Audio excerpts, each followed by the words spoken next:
buenos días a todos. Yo os voy a presentar a Paco Arnau, que para los que no tengáis todavía presente en vuestras grabaciones, es un psiquiatra del hospital, el más joven de los adjuntos del hospital. Me ha afeitado, hoy. Y que es un experto en psiquiatría legal y en psiquiatría forense. Yo creo que es uno de los que más saben de esta casa de criminología. Y como sabéis, pues es el psiquiatra que las cárceles de Castellón tienen para la asistencia de los pacientes psiquiátricos encarcelados, que no sé si lo sabéis, pero hay más locos en las cárceles que en los hospitales, ¿no? Por las mismas razones que en el siglo XIX Pinel, cuando les quitó las cadenas a los locos, pues los locos aparecieron en el Sena ahogados y los que no, pues aparecieron en las cárceles. Es decir, el sistema sanitario y el sistema penitenciario está muy relacionado. Y uno de los misterios de la vida psiquiátrica es saber por qué un paciente acaba aquí abajo y no en la cárcel, o en la cárcel sí y aquí no. Y depende de todo esto de la puerta que utilicen en la primera vez. Bueno, el caso es que Paco Arnau le pedí hace tiempo que preparara un seminario sobre crímenes sexuales y creo que nos va a hablar básicamente de dos tipos de crímenes sexuales, que son los crímenes domésticos, ¿no? Y la pederastia, que es una patología interesante y desconocida, ¿no? Y que gracias a que él está yendo a las cárceles, pues podemos beneficiarnos de ese conocimiento. Pues nada, gracias Paco por la presentación. Yo la iba a hacer más breve. Pues sí, compagino mi trabajo, como ya sabéis la mayoría, con la unidad de media estancia y larga estancia con la consultoría en prisión. Sí que es cierto, y esto será la parte final de la presentación, dentro de la agenda de pacientes de las dos cárceles de Castellón y de Picassent, que también la trabajo, pues bueno, caen algunos pacientes cuyo delito es este del que vamos a hablar hoy. Pero fundamentalmente la presentación, más que un cariz psiquiátrico, es más una presentación más del mundo de la criminología. Por casa tengo bastantes libros de estos temas y bueno, pues un poco he tratado de hacer un resumen que me ha quedado un poco extenso, espero no aburriros, aunque con el role-playing en mi casa me costó una horita. Veremos aquí, porque aquí uno siempre va más lento porque se entretiene más, o si queréis preguntar algo, lo preguntáis. Pues vamos allá. La presentación se ha dividido por 4 o 5 capítulos, con este apunte final de mi experiencia más cercana aquí en prisión, y vamos a abordar cada uno de ellos. Pues todo este mundo de los crímenes sexuales tiene una historia, y tiene una historia en relación a cuál ha sido el tratamiento penal de este tipo de delitos, ¿no? Antes se les llamaba delitos contra la honestidad. En la actualidad, delitos contra la libertad sexual, y son los que veis ahí: la agresión sexual o violación, el abuso sexual, el acoso, el exhibicionismo y la prostitución, pero en este tema solamente la inducción y la protección de la prostitución. Este repaso histórico que os decía, pues bueno, en los pueblos primitivos la violación era el método para procurarse esposa. En el Código de Hammurabi se daba muerte al violador y a la víctima si la víctima estaba casada. En el Deuteronomio se distingue si la violación ocurre en ciudad o en el campo, de forma que si ocurre en ciudad el castigo es para los dos, y si ocurre en el campo es solamente para el agresor. En la época de la esclavitud, si tú eras un ciudadano libre se te daban azotes, y si eras siervo morías. Y hasta no hace mucho tiempo, en el Código Penal español, estaba fuera del delito las prostitutas y cuando la violación sucedía dentro del matrimonio. Veis que bueno, que el contexto social y la evolución de las sociedades es fundamental para entender la evolución de este tipo de delitos o de crímenes.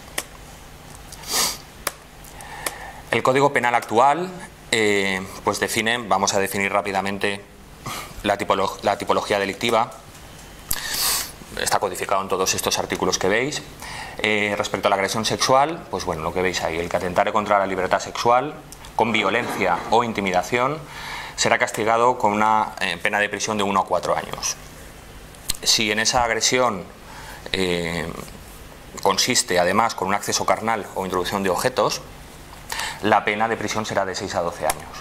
Y agravan la pena todo esto que veis aquí, pues que haya una violencia o intimidación particularmente degradante, que se realice en grupo, que la víctima sea vulnerable por edad o circunstancias, por ejemplo, psíquicas, que se prevalezca de superioridad o de parentesco, o como el amigo de American Psycho, pues con el uso de armas o medios peligrosos. El abuso sexual se plantearía cuando se realiza cuando se atenta contra la libertad sexual, pero teóricamente se debe demostrar que no ha concurrido intimidación ni violencia. La pena de prisión, por tanto, es algo menor, y siempre se considera abuso sexual cuando la víctima tiene menos de 13 años, cuando son personas con ciertas minusvalías, o ese consentimiento sea un consentimiento viciado porque haya una relación de superioridad. Si en este caso, recordemos, sin intimidación ni violencia también hay acceso carnal, la pena aumenta. Y si mediante engaño en personas mayores de 13 años y menores de 16, la prisión es de 1 a 2 años. Recordad que si no tienes antecedentes penales y pagas la multa de responsabilidad civil, con una pena inferior a 2 años no entras en prisión. Respecto al acoso sexual, sería la realización de favores sexuales para sí o para terceros en el ámbito básicamente de una relación laboral, docente o prestación de servicios. Debe ser más o menos continuada o habitual. Y que a la víctima se le provoca una situación objetiva y gravemente intimidatoria, hostil o humillante. Las penas son de arrestos de fin de semana, como veis. Y si además el supuesto culpable pues es el jefe, es decir, hay una superioridad laboral, docente o jerárquica, la pena se incrementa. Respecto al exhibicionismo, ya la mayoría sabréis que solamente es delito cuando se realiza delante de niños o delante de un incapaz, y la prostitución solamente la inducción. Aquí he querido traer solamente estos dos trastornos de la conducta sexual, sabéis que son muchos más, pero que tienen repercusiones legales obvias. En este caso la pedofilia, que es el deseo intenso y recurrente de mantener relaciones sexuales con impúberes, tanto homo o heterosexuales. Los manuales plantean que debe durar al menos 6 meses y que tiene que haber una diferencia mínima de años entre el agresor y la víctima de al menos 5 años. Y el sadismo, que bueno, tiene relevancia legal, pues bueno, sí hay algunas consecuencias físicas o psíquicas importantes en el que se deja abusar, entre comillas. El abuso sexual en mayores de 13 años, entre 13 y 18, entre un adulto y un mayor de 13 y menor de 18, ¿sería considerado abuso sexual si es consentido por el... Yo creo que no.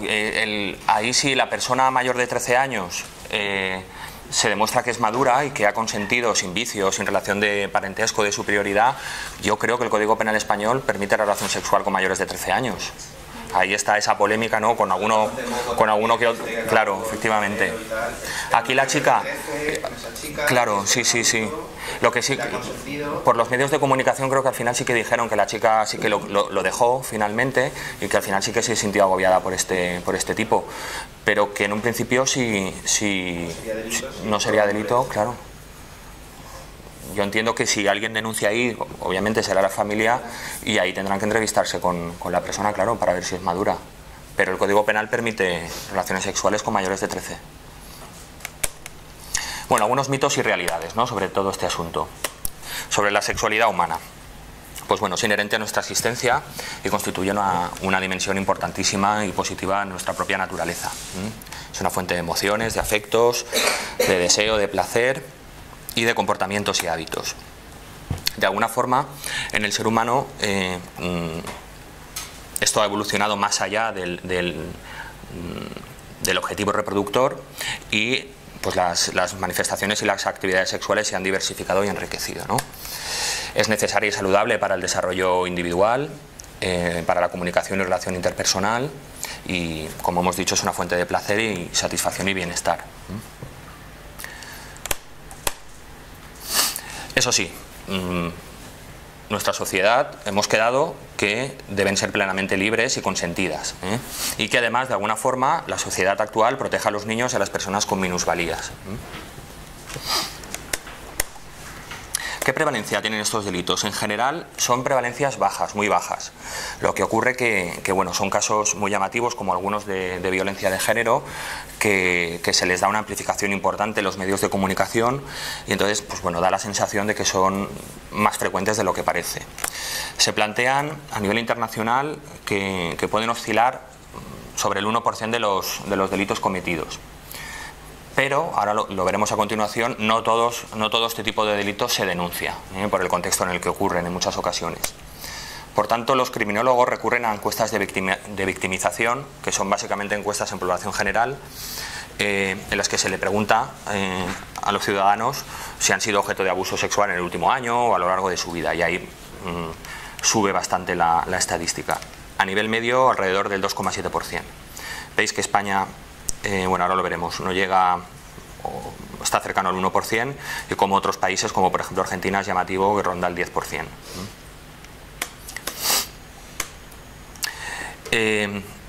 La cifra que he recogido, bueno, es de ya hace unos cuantos años, del año 96, pero lo que os digo, oscila más o menos en 1%. Parece que la progresión es que vayan aumentando los delitos sexuales contra niños y disminuyan las violaciones a mujeres adultas. Se realizó un estudio de victimización en Cataluña y, como veis, se incrementa mínimamente la cifra. Pues lo que os comentaba, el índice de denuncia de la violación es alrededor un poquito menos del 50%, y el índice de denuncia de abusos es todavía más bajo, del 10%. Sí que es cierto que, aunque sean delitos poco frecuentes, en las cárceles hay más sobrerepresentación porque normalmente tienen penas largas, mínimas de 5 años, 10 años, 15, 20... Y cuando también ocurre que en algunos internos pues son agresores seriales y entonces se les acumulan las penas. Recuerdo un profesor de primaria en Picassent que estaba condenado a 200 años porque abusó pues de la mitad de clase. Pero fue curioso el tema porque me lo enviaron para valorar ideas de muerte, porque el tío se iba a colgar, porque ya estaba en 3er grado. Todos los informes de los psicólogos de prisión, del juzgado de vigilancia estaban siendo positivos, había vuelto a casar, estaba trabajando y solo iba a la cárcel a dormir. Pero se le quiso aplicar la doctrina Parot. Entonces los beneficios iban a ser de 200 años, cuando se supone que el tío estaba ya rehabilitado, ¿no? Y yo lo vi en ese contexto de que, pues eso, que si me caen otra vez 20 años más, pues me mataré, vamos, además lo decía, hubiera sido un suicidio existencial, ¿no? Porque no estaba depre.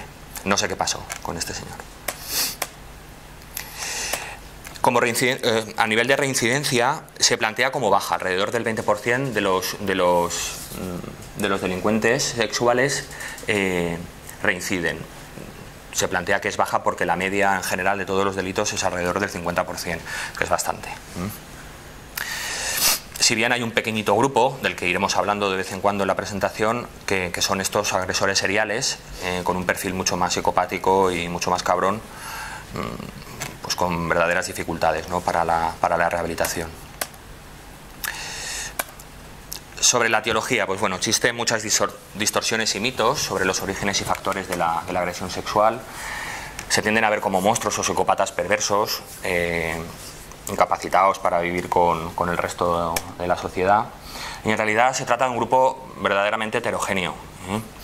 Yo es algo que también palpo, por ejemplo, cuando veo pacientes que están presos por violencia de género o violencia doméstica. No te puedes hacer una idea así general, empírica, de mira, porque la verdad que ves gente de todo tipo. Si bien En este aspecto yo sí que tengo la sensación, ese, no diagnóstico olfatorio, pero sí estas caras que ves, ¿no? Que claramente es un perfil distinto. Hablo puramente a nivel físico del aspecto que tiene. El pedófilo del agresor sexual, del violador.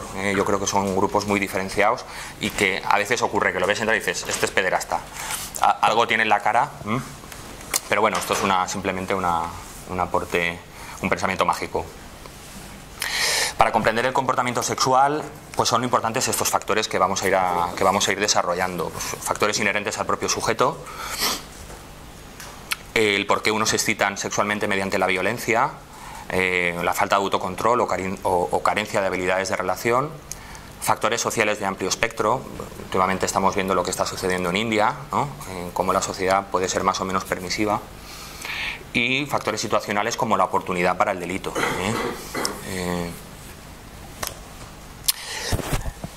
Me he entretenido bastante con fotos para esta presentación y me he cortado bastante de traer muchas, ¿no?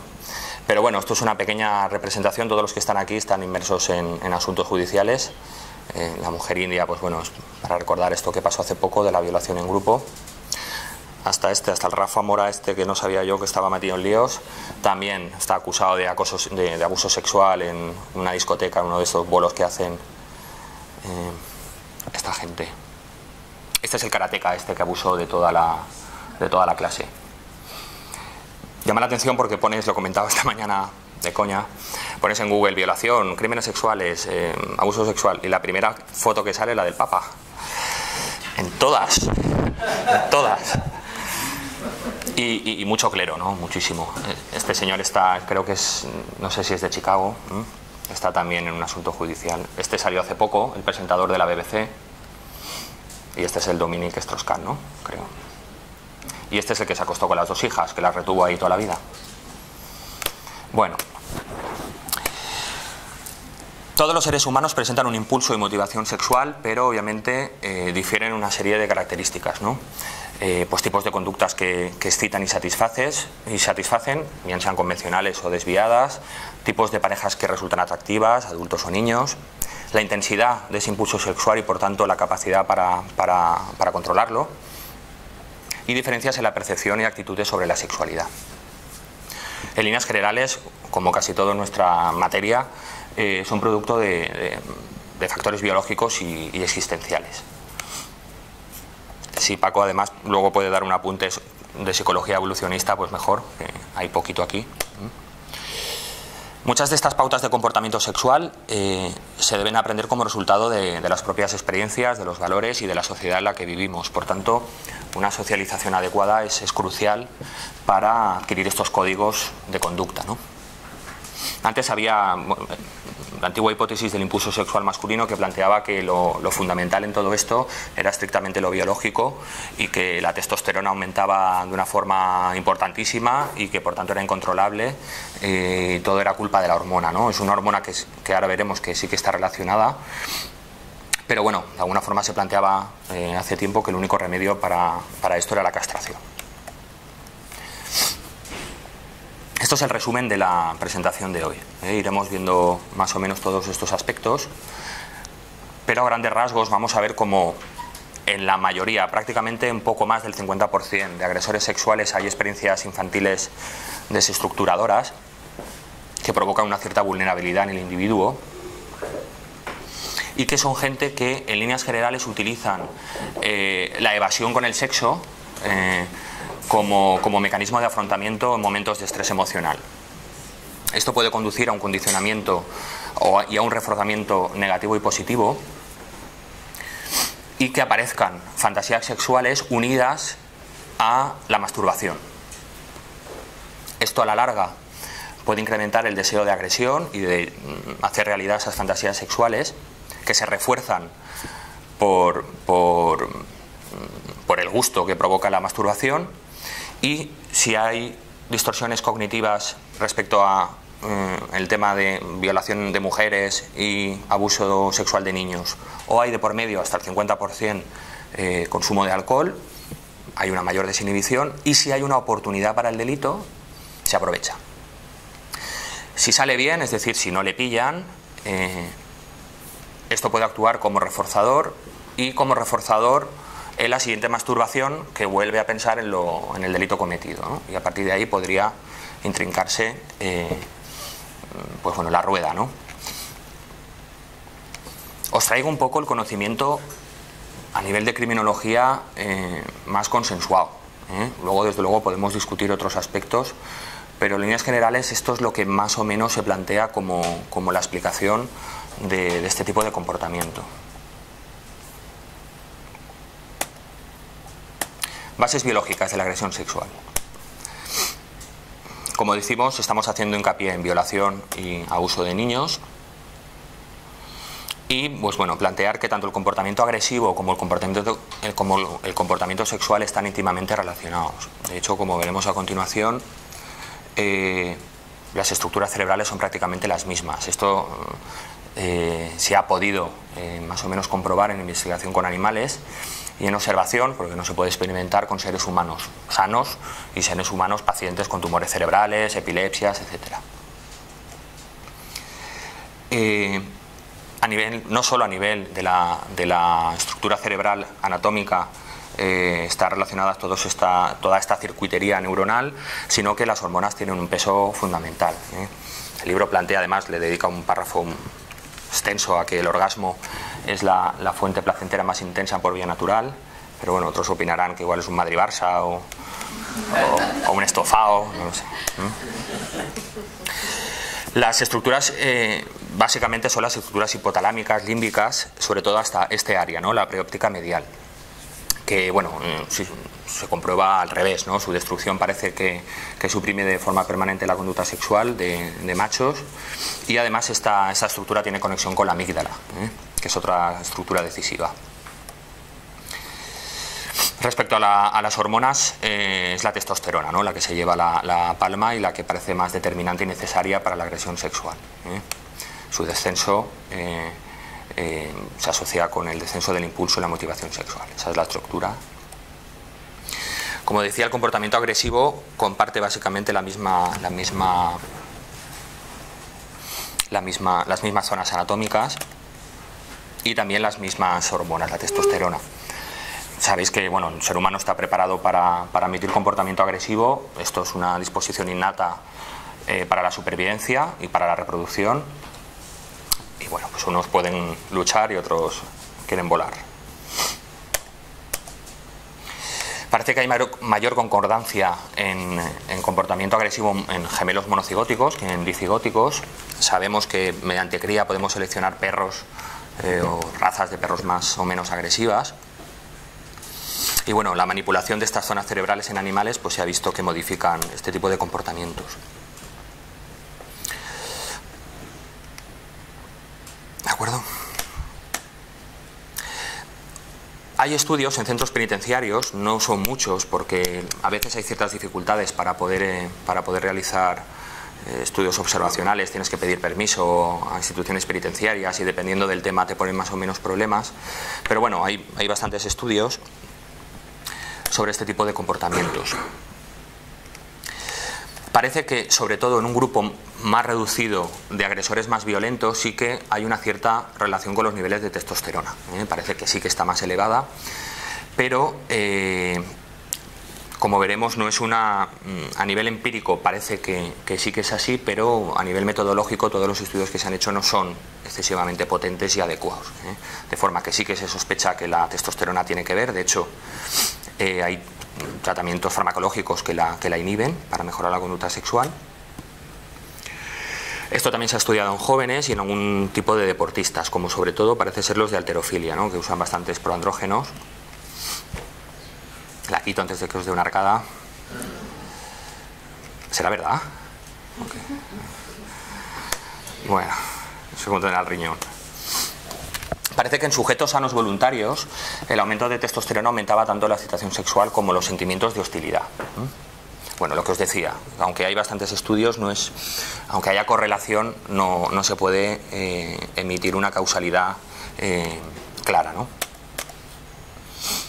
Esto se quiso seguir comprobando realizando estudios con delincuentes sexuales, comparándolos con otro tipo de delincuentes y con personas no delincuentes, y a grandes rasgos lo que estamos hablando, que sí que parece que la testosterona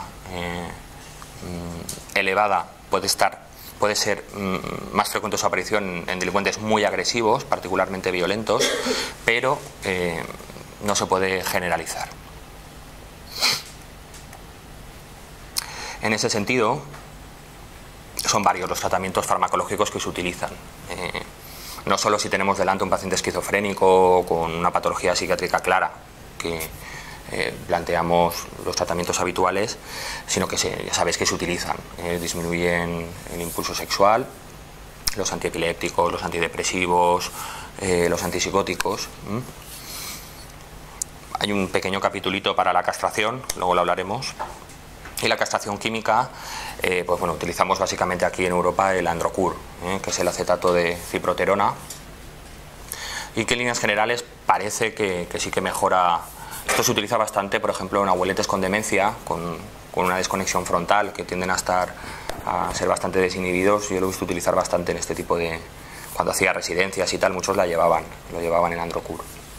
Y en prisión, sobre todo en Barcelona, sí que lo vi. Aquí no llevo ninguno con Androcur.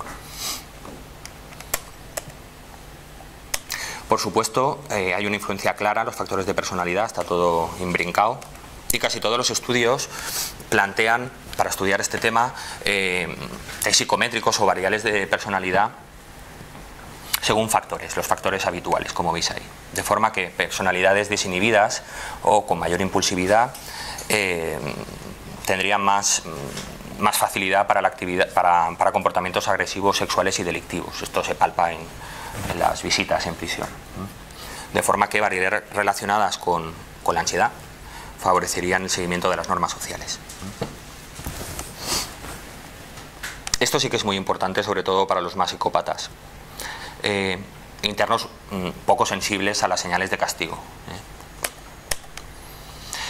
El género sería el factor de... la variable sexo es la más relacionada con la conducta antisocial. Apenas hay mujeres, apenas hay estudios además que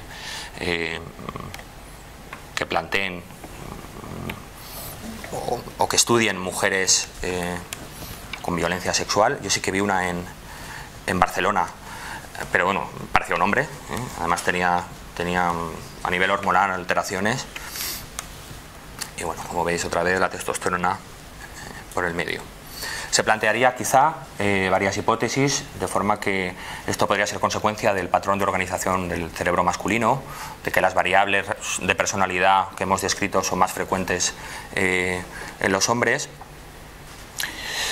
y que las hormonas relacionadas también. Se hizo un estudio importante en Suecia con muestras de gemelos, de forma que la delincuencia agresiva estaba más influenciada por la herencia que la no agresiva. Sin embargo, en mujeres la herencia más relevante en el comportamiento era del comportamiento delictivo no violento. Bueno, ¿cómo llega alguien a convertirse en delincuente sexual? Respecto a los vínculos padre-hijo, se ha señalado que es crucial, ¿no?, esta situación. De forma que los niños con pobres relaciones padre-hijo se convierten en niños ansiosos, irritables o depresivos, y se plantearían estos tres patrones de relación. El patrón confiado, que capacitaría al niño en autoconfianza y en habilidades fuera de la familia, ha aprendido a ser querido y a querer al resto. Y los patrones desconfiado o ansioso ambivalentes. De forma que el patrón desconfiado y ansioso ambivalente, hablaríamos de niños con baja autoestima, con pobres habilidades de relación, con incapacidad para manejar los problemas de la vida y vulnerables al estrés. Esto sí que es común en la mayor parte de estudios. Más del 50% de criminales sexuales hablan de que existe de base una serie de experiencias desestructuradoras en la infancia. Ambientes desestructurados, de abuso físico-sexual, alcoholismo y sobre todo negligencia en el cuidado. Esto sí que te lo comentan casi todos. No todos. En relación a estos estilos de crianza, cualquier adulto que pudiera prestar atención a un niño ansioso ambivalente podría obtener de él una intensa respuesta positiva, incluso tolerar ciertos intercambios sexuales. a nivel de varios estudios en la investigación, plantean que los delincuentes sexuales suelen sufrir tasas mucho más elevadas de victimización sexual cuando eran niños. Estos se encuentran además chicos vulnerables, carentes de sentido de valía y que no consideran que el abuso sexual les ha dañado. Esto creen que, pues eso, que no les causó a ellos mismos ningún mal y en consecuencia piensan que ellos tampoco lo provocarán a los niños de los que abusan. Por tanto, podrían percibir el abuso sexual en términos positivos y pues bueno, excluir de su sistema de creencias un freno importante para no cometer estos delitos, ¿no? Existe poca investigación acerca de la historia sexual juvenil de los delincuentes. Algunos estudios plantean que hasta el 50% de los agresores de niños y el 30% de los violadores se habían interesado por actividades sexualmente desviadas antes de los 18 años. En este estudio, los delincuentes sexuales no difirieron de otros sujetos respecto a algún tipo de actividades sexuales, como puede ser la masturbación, la práctica de sexo oral o anal y de contactos sexuales, ni en el número de parejas durante su adolescencia. Pero sí que vieron que en violadores y agresores de menores sí que había una mayor frecuencia de fantasías sadomasoquistas. Pero sobre todo, y el factor más claramente identificado, era una mayor frecuencia de masturbación. Te lo podría. Tanto que plantean que podría predecirse que la edad adulta esta excesiva frecuencia de masturbación podría predecir en la edad adulta que fuera su vía de escape como técnica de afrontamiento de las dificultades, del estrés.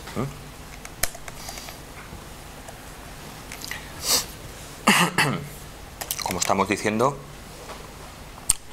usarían el sexo como estrategia primaria de afrontamiento de los problemas. No solo de tipo delictivo, sino también de sexo consentido, tanto en los violadores como en los agresores de niños.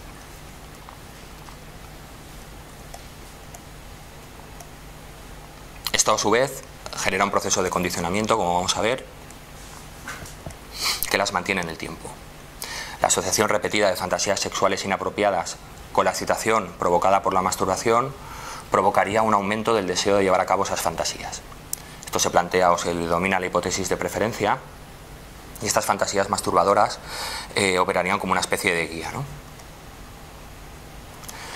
Esto se condicionaría a través de ese reforzamiento negativo de escape de la angustia porque te masturbas y el reforzamiento positivo derivado del propio placer.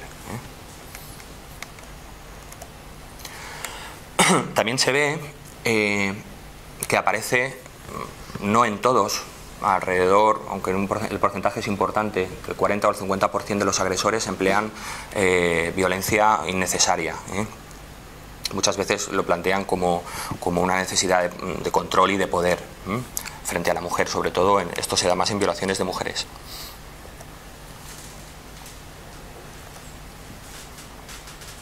Muchos de los casos de los que más violencia emplean plantean que podrían venir o de existir o de padecer disfunciones sexuales, impotencia. En abusadores de menores quizá hay una mayor gratificación sexual, porque además viven como amenazante el contacto con mujeres adultas y experimentan la sensación de control solamente cuando están con niños. Esto a su vez provocaría un autoengaño motivado, ¿no? Ahora hablaremos de las distorsiones cognitivas porque son las mantenedoras de... La investigación ha demostrado que para que se produzca la delincuencia sexual, sobre todo la serial, es imprescindible que haya una desinhibición. Por una parte, el alcohol está de por medio en prácticamente el 50% de las agresiones.